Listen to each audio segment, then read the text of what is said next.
Advocate Mohammad আসাদুজ্জামানকে আইনমন্ত্রী নিয়োগ দেওয়ায় ঝিনাইদহে গরিব ও দুস্থ পথচারীদের মাঝে ইফতার বিতরণ করা হয়েছে।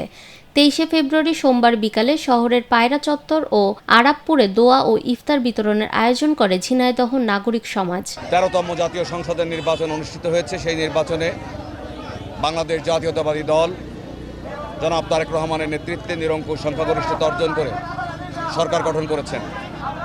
বাংলাদেশ সরকারের গুরুত্বপূর্ণ মন্ত্রণালয়ে দায়িত্ব পেয়েছেন আমাদের ঝিনাইদহের কৃতি সন্তান, ঝিনাইদহের গর্ব, সাবেক অ্যাটর্নি জেনারেল অ্যাডভোকেট আসাদুজ্জামান।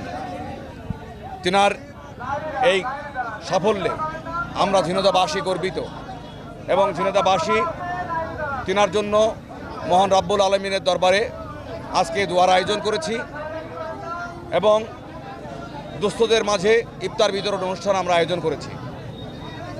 ঝিনাইদহের প্রাণকেন্দ্র পায়রা চত্বরে করেছি এবং আরাবপুর বাস স্ট্যান্ডে আমরা আলোচনা করেছি। ইফতার বিতরণ চলছে।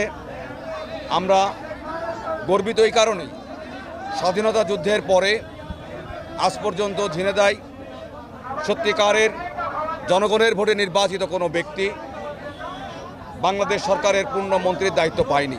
এতে জেলা বিএনপির যুগ্ম সাধারণ সম্পাদক আব্দুল মজিদ বিশ্বাস, সদর থানা বিএনপির সাধারণ সম্পাদক মাহবুবুর রহমান শেখর, নাগরিক সমাজের প্রতিনিধি মনোয়ার হোসেন বিশ্বাস সহ অন্যান্যরা উপস্থিত ছিলেন। এ সময় অ্যাডভোকেট মোহাম্মদ আসাদুজ্জামান ও তার পরিবারের সুস্থতায় দোয়া করা হয়। দোয়া শেষে প্রায় 500 গরিব দুস্থ ও পথচারীদের মাঝে ইফতার বিতরণ করা হয়েছে। নিরপেক্ষ, সত্য প্রকাশে আপোষহীন।